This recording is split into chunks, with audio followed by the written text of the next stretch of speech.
कांग्रेस प्रवक्ता प्रेम कौशल ने कांग्रेस प्रभारी राजीव शुक्ला द्वारा भारतीय जनता पार्टी पर की गई टिप्पणी का समर्थन करते हुए कहा कि भारतीय जनता पार्टी रावण की सोच पर काम कर रही है और देश पर शासन करना चाहती है।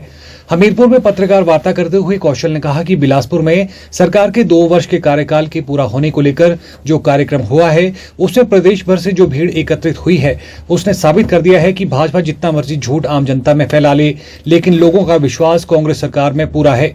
कौशल ने कहा कि प्रदेश सरकार हिमाचल की आर्थिक स्थिति को सुदृढ़ करने का काम कर रही है। उन्होंने कहा कि मुख्यमंत्री ने स्पष्ट किया है कि अप्रैल 2027 में प्रदेश सरकार आर्थिक तौर पर संपन्न होकर जश्न मनाएगी और बिलासपुर में केवल समारोह आयोजित किया गया था। उनके प्रति जयराम ठाकुर ने कुछ टिप्पणियां की हैं।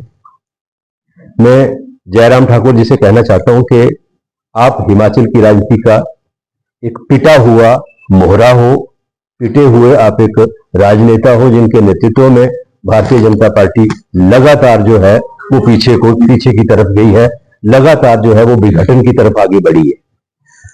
राजीव शुक्ला जी ने कहा कि भारतीय जनता पार्टी की मानसिकता रावण वाली मानसिकता है। जैसे रावण अपने उसमें साम्राज्य का विस्तार करना चाहते थे, वैसे भाजपा की जो सोच है पूरे देश के अंदर एक व्यक्ति का शासन हो, एक पार्टी का शासन हो, उस विचारधारा को लेकर चल रही है। बिल्कुल सही कहा। और मैं उससे 2 कदम आगे जाके कहना चाहता हूं कि भारतीय जनता पार्टी की निश्चित तौर पर जो मानसिकता, कार्यप्रणाली और भारतीय जनता पार्टी के जो तमाम नेता हैं उनकी जो कार्यप्रणाली है वो जैसे रावण के 10 सिर होते थे, 10 मुख होते थे, इनके भी ये भी दशानन है।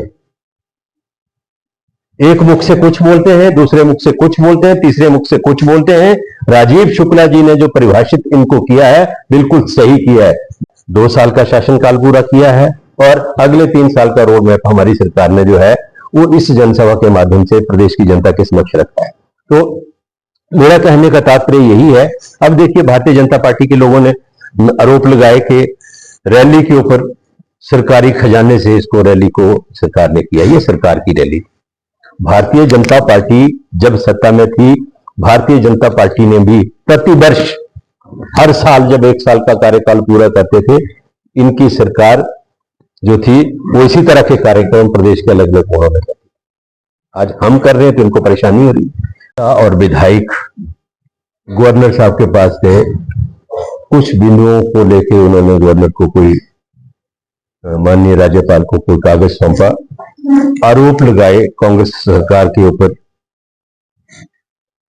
जिसमें कोई भ्रष्टाचार के मामलों का भी जिक्र हुआ। मैं जयराम ठाकुर को और भारतीय जनता पार्टी के तमाम नेताओं को एक चुनौती देना चाहता हूं और वो चुनौती ये है कि अगर जो भ्रष्टाचार के आरोप सरकार के ऊपर भाजपा के नेता लगा रहे हैं और जो पॉइंट्स उन्होंने माननीय राज्यपाल के यहां रखे हैं सरकार के प्रति आरोप लगाने वाले, अगर उनमें दम है, सच्चाई है, तो भारतीय जनता पार्टी के नेता ऑन ओथ एक एफिडेविट के साथ उन आरोपों को लोकायुक्त में उनकी शिकायत करें। मेरी जानकारी जो है, सच्चाई ये है कि जो चार्जशीट बनाने का प्रयास भारतीय जनता पार्टी के नेताओं ने हिमाचल प्रदेश की कांग्रेस सरकार के प्रति किया, उसमें एक भी भ्रष्टाचार का मामला न सरकार के खिलाफ न मुख्यमंत्री के खिलाफ जो है भारतीय जनता पार्टी के नेता तलाश कर पाए। और ये एक जिसको कहते हैं कि एक फॉर्मेलिटी जो है भारतीय जनता पार्टी के नेताओं ने गवर्नर के वहां जाकर जो कागज वहां दिया वो देकर जो है उन्होंने एक रस्म अदायगी जो है वो पूरी की। Bureau report, channel 9 Hamirpur.